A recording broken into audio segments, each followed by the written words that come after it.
In the old days, you say, okay, here's the plan for the country. Here's what's in the best interest of the country. Everybody's got to give. In the new days, we have no plan for the country. We don't even care about the country because we're going to stay in office no matter what. I mean, are we in a real democracy where the politician is selecting the voter? I thought the voter was supposed to select the politician. We don't do that anymore. We have to talk about procedure first. I think this is very important for your viewers and listeners. So in 1992, after they got scared by 𝗕𝗏𝗃 winning 19.9% of the vote, they got together and they colluded and strengthened their duopoly. So they allowed for more gerrymandering.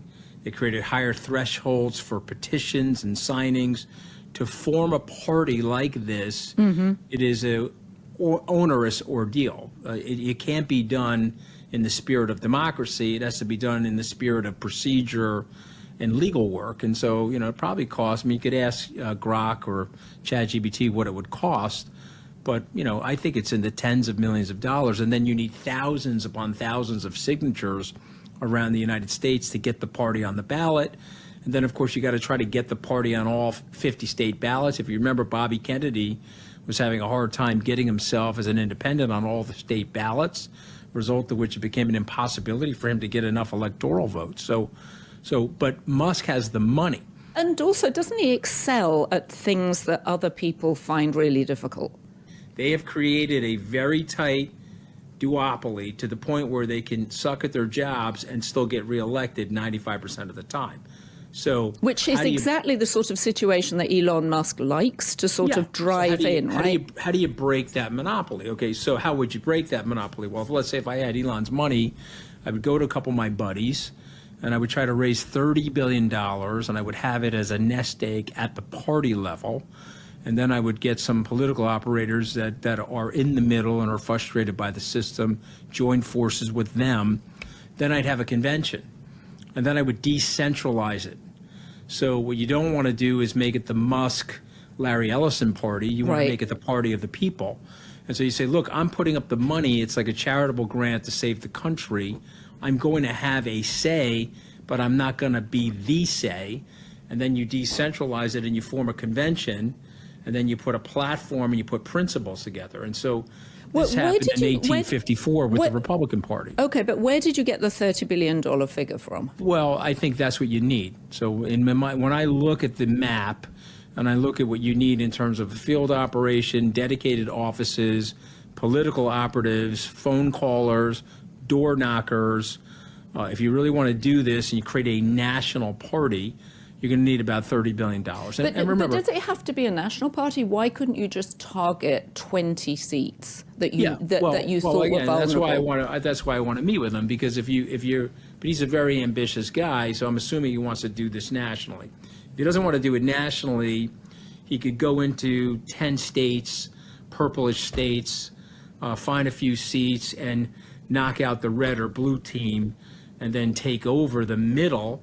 And then he can blow them up because now they can't get anything done because they've got, America Party people in the House and the Senate that block all of their excesses and block all of their stupidity and have to force the two parties to negotiate with each other, because they're not negotiating with each other anymore. What they do is they show up with their lobbyists and they say, I want this. They say, okay, that's great. You're going to have that. And then the Republican says, I want this.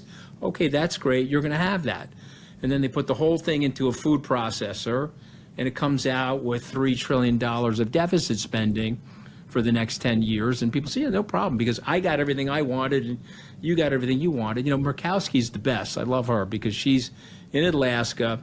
She votes yes on it, but then she tells people in the House to vote no. She got this obscure thing for the whaling community in Alaska. Right. Which is classic American politics, which is why you don't want to see how the sausage is made, because they're always doing this. But in the old days, you say, okay, here's the plan for the country.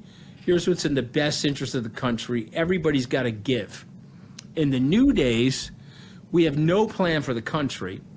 We don't even care about the country because we're going to stay in office no matter what. I just explained to you through the gerrymandering, they're selecting their own voters. I mean, are we in a real democracy, Joanna, where the politician is selecting the voter? I thought the voter was supposed to select the politician. We don't do that anymore. So they're able to control the thing. And so now it's just them and their lobbyists, what's in the best interest of them and their lobbyists. And so when you get out there and actually explain that message to people, if you can get compelling, charismatic people on the world stage to explain that message, you might be able to move a group of people. Remember, the most powerful voting bloc in this country, which is over 100 million people, they vote exactly the same way in every single election. Those are the non-voters.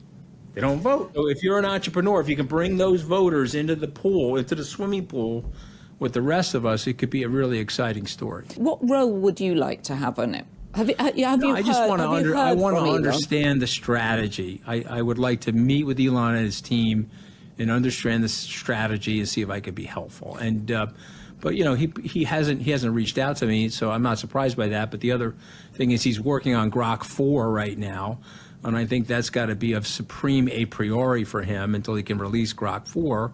But I think he picked the 4th of July to announce this and to file for it because he wants people to know that he's in the game.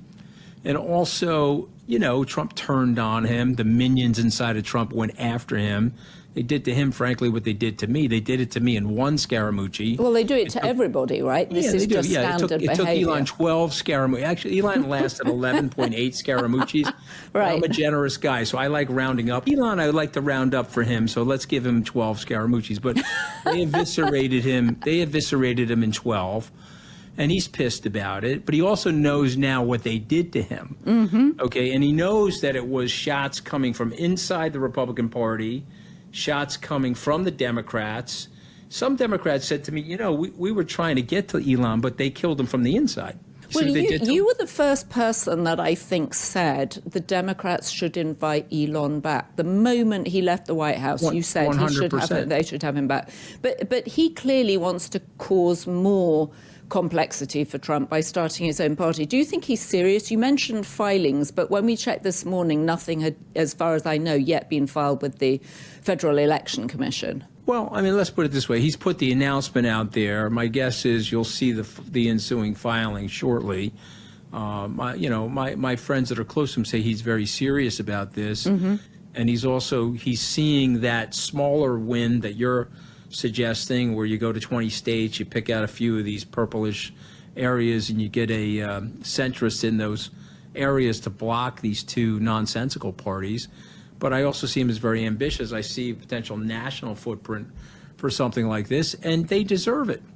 They have been absolutely atrocious. This is a political class that has committed malpractice, and mostly baby boomers. I am a baby boomer, so I'm sad about it.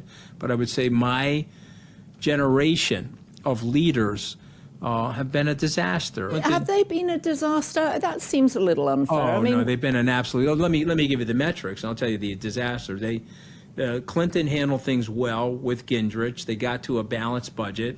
They were supposed to have a $5 trillion budget surplus ending calendar year 2010. Bush beat Gore, famous Supreme Court case. Bush beat Gore, and he offered a tax cut and then went to war. It's the first time in U.S. history we ever went to war with a tax cut.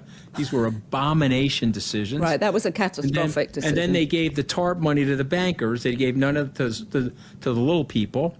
So the little people revolted with the Tea Party. They revolted with Occupy Wall Street.